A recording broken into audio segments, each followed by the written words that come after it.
Good morning, students. Today our topic is class 7th SS subject English medium. Chapter number first the medieval periods. ये chapter हमारा part number 2 का है और unit number हमारी 5th है. तो the main topic include in this chapter medieval periods. Second, features of the medieval period. Third, sources of medieval period. Fourth, highlights of the medieval period in India. इसमें main 4 topic ही दे रखे हैं. Let us get start.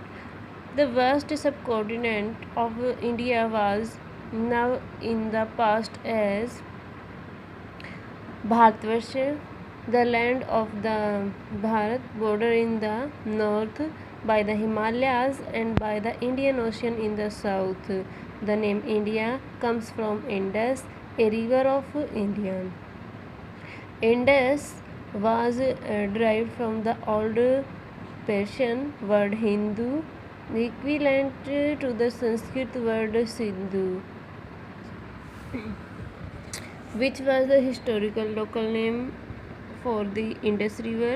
The ancient Greeks referred to the Indian as Indoi, which translates as the people of Indus. The Muslim during the medieval period called it the subcontinent Hindustan and referred to the people meant a native of Hindustan and had no significant religion connotation as we understand it today.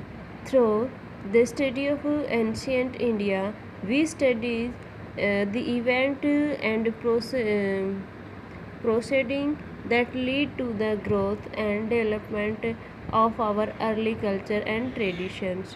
Through we study the ancient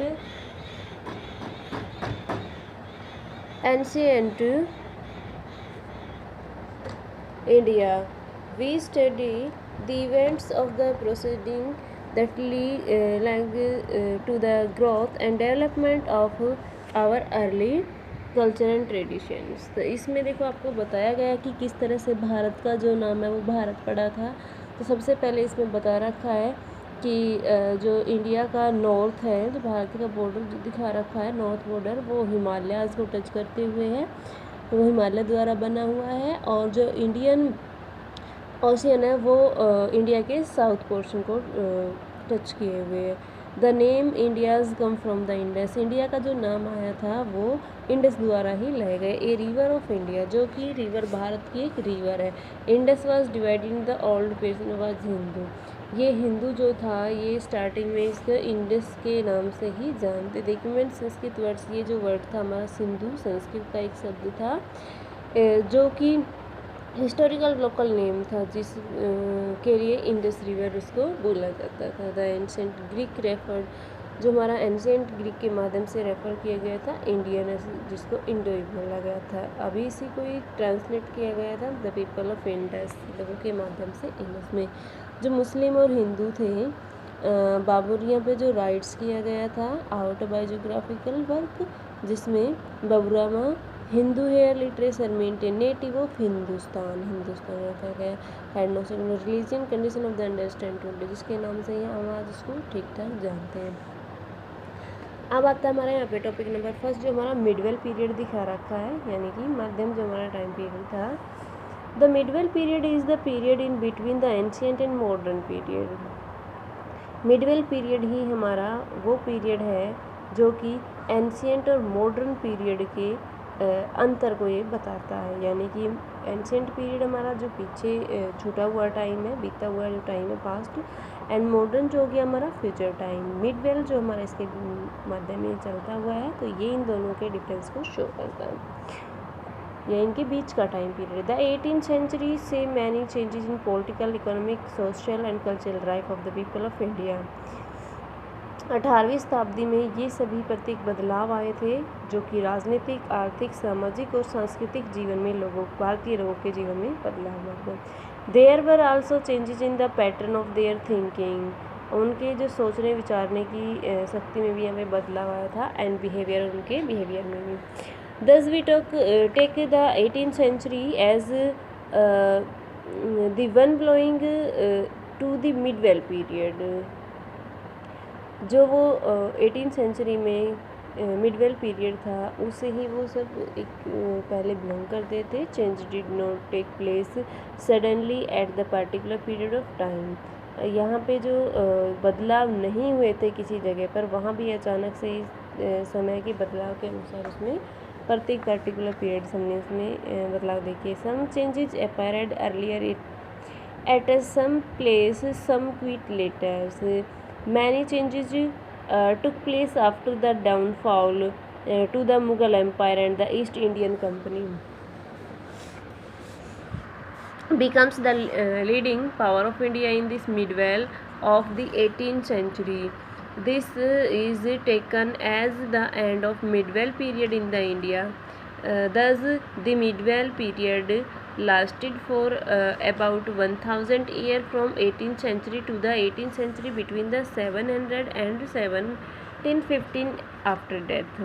तो 700 और 1750 के जो बीच का time period था हमारा, जो 18वीं शताब्दी का टाइम पीरियड मैंने आपको बताया था, ये सभी हमारा 1000 की जो ईयर्स दिखा रखे हैं, ये सभी हमारा मिडवेल में ही शामिल किया गया है।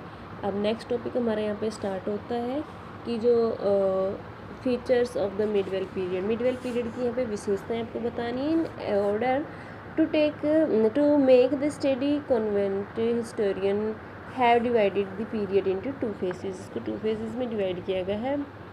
First phase is the early medieval period and second phase is the later medieval period covers. तो फर्स्ट नंबर पे the early medieval periods दिखा रखा, cover the period between the 8th and 12th century। जो 8वीं से 12वीं शताब्दी तक का टाइम पीरियड था वो सभी हमारा अर्ली मिडवेल पीरियड में इंक्लूड कर रखा था। This period is actually the period of the Rajput kingdom in the north. जो नॉर्थ से राजपूत थे उन सभी ने इस पे अपना टाइम पीरियड में अपना शासन को यहाँ पे चलाया था इस समय में। The role of the Pratiharas Palas and Rashtrakuta and the conflict of the Kannauj and the Cholo kingdom in the south, and the later medieval period covers the period between the 13th to 18th century after death। तो यहाँ पे 8 to 12 हमारी century के mid का जो time था वो early Midvale में आता है, और लेटर मिडवेल में 13 to 18 का टाइम पीरियड आता है। दोनों को कंबाइंड करने के बाद 8 to 18 सेंचुरी का टाइम पीरियड हमारा मिडवेल पीरियड में आता है। तो यहाँ पे दिस पीरियड इंक्लूड दिल्ली सल्तनत अंडर द तुर्क एंड अफगान रूल्स। तो यहाँ पे इस पीरियड के समय यानी कि 13 to 18 पीरियड के टाइम पे यहाँ पे दिल्ली के जो सल्तनत जो थे उन्हीं के अंडर यहाँ पे तुर्क और अफगान रूल्स बनाए गए थे। Bahmani and Vijayanagar kingdoms and the Mughal empire. Mughal empire इन सभी के लिए यहाँ पे बनाते थे नियम। With the coming of the Turks, Afghans and Mughals, Indian society underwent drastic changes। तो इसमें जितने भी बदलाव किए गए थे इन सभी के माध्यम से सब बदलाव किए गए थे। तो आज के लिए हमारा इतना ही टॉपिक होगा। इसको आपको रीड भी करना होगा, साथ साथ इससे रिलेटेड जो बुक वर्क है वो बुक वर्क भी आपको कंप्लीट फिल करना होगा। Thank you students.